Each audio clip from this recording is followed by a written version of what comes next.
Friends, आप देख रहे हो मेरे YouTube channel the living legend.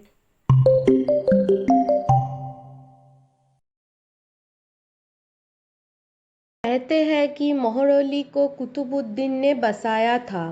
Aibak ने 1206 में दिल्ली से तख्त शुरू किया। उसने कुतुब महरौली बसाई। ये दिल्ली का नया शहर था।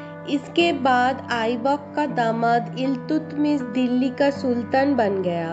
बाद में उसकी बेटी राजिया सुल्तान दिल्ली की शासक बनी। इसके बाद दिल्ली का शासन खिलजी वंश के अंतर्गत आ गया। खिलजी के बाद तुगलक वंश के लोगों ने इस पर अधिकार कर लिया। 1296 में अलाउद्दीन खिलजी ने मरकट मचाते हुए दिल्ली को बर्बाद कर दिया। बाद में उसने ही नए सिरे से दिल्ली को बसाया।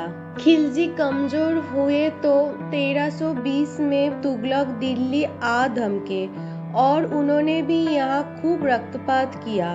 गियासुद्दीन तुगलक ने बर्बाद दिल्ली को फिर से बसाया और दिल्ली का एक नया दौर प्रारंभ हुआ। ये दौर तुगलक से ज़्यादा मशहूर सूफी निज़ामुद्दीन औलिया और उनके शागिर्द अमीर खुसरो की वजह से जाना गया। चंगेज़ खान के बाद तैमूर लंग 1369 ईस्वी में समरकंद का शासक बना। लगभग 1398 ईस्वी में तैमूर भारत में मारकाट और बर्बादी लेकर आया। तैमूर मंगलों की फौज लेकर आया तो उसका कई कड़ा मुकाबला नहीं हुआ।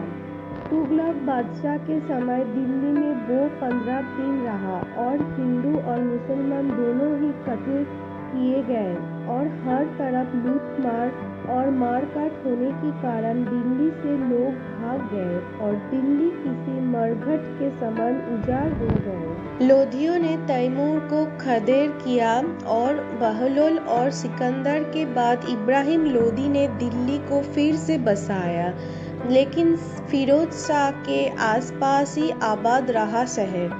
बाकी शहर उजाड़ था। उसके बाद इब्राहिम लोदी को क्रूर बाबर ने हरा दिया और दिल्ली एक बार फिर से उजाड़ हो गई। लोगों की बसने में बहुत समय लगता है, लेकिन दिल्ली को कई बार आक्रमणों ने उजाड़ा।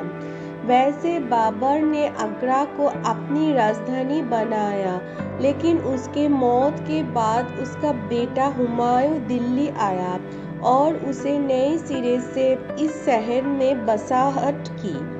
1539 में शेर शाह सूरी ने हुमायूं को जंग में खदेड़ दिया और दिन पनाह को शेरगढ़ बना दिया। हेमचंद्र ने पंजाब से बंगाल तक अफगान विद्रोहियों के खिलाफ 22 युद्धों को जीता था और 7 अक्टूबर 1556 को दिल्ली में पुराना किला में अपना राज्याभिषेक करवाया था और उसने पानीपत की दूसरी लड़ाई से पहले उत्तर भारत में विदेशियों के खिलाफ हिंदू राज की स्थापना की थी। हेमचंद्र ने लड़ाई से करीब 1 महीना पहले अकबर के सेनापति तारदी बेग खान को हराकर दिल्ली पर कब्जा कर लिया था।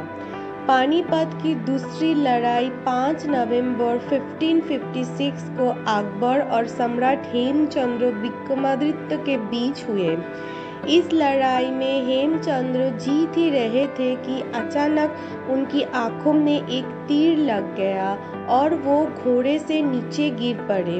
इस दृश्य को देखकर हेमों की सेना भाग गए, जिसके चलते अकबर या बैरम खान ने हेमचंद्र का सिर काट दिया।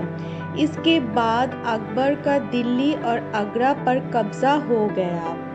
अकबर के बेटे शाहजहां ने दिल्ली का रुख किया और यमुना किनारे शाहजहानाबाद की नींव रखी। 46 लाख रुपए में अपना तख्त ताकस बनाया, जमा मस्जिद बनवाई, चांदनी चौक वसा, मीना बाजार बना। उल्लेखनीय है कि 1662 में दिल्ली में हुए एक भीषण अग्निकांड में 60,000 और 1716 में भारी वर्षा के कारण मकान ध्वस्त होने से 23,000 लोग मारे गए थे। उस दौरान भी दिल्ली लगभग उजाड़ हो गई थी।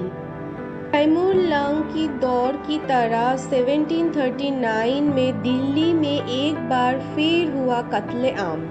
मुगल शासक मोहम्मद शाह के वक्त ईरान से आए नादिर शाह ने मचाई मरकट में दिल्ली के 30,000 लोग मारे गए थे। कहते हैं कि वो जाते वक्त लूट के माल के साथ तख्त ताउस भी अपने साथ ले गया था। नादिर के बाद ईस्ट इंडिया कंपनी की दिल्ली में एंट्री हुई।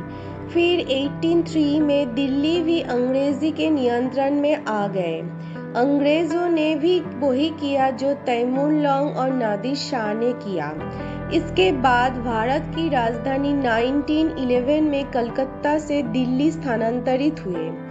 13 फरवरी 1931 को दिल्ली 20 सालों की इंतजार के बाद अविभाजित भारत की राजधानी बनी। 15 अगस्त 1947 को भारत की आज़ादी के बाद भी नई दिल्ली को ही राजधानी बनाने का फैसला लिया गया।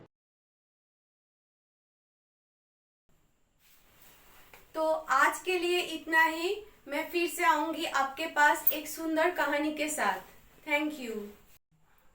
प्लीज फ्रेंड्स, मेरे वीडियो को देखिए, लाइक कीजिए और सब्सक्राइब कीजिए और कमेंट पे बताइए आप कौन सी लेजेंड के बारे में सुनना चाहते हैं।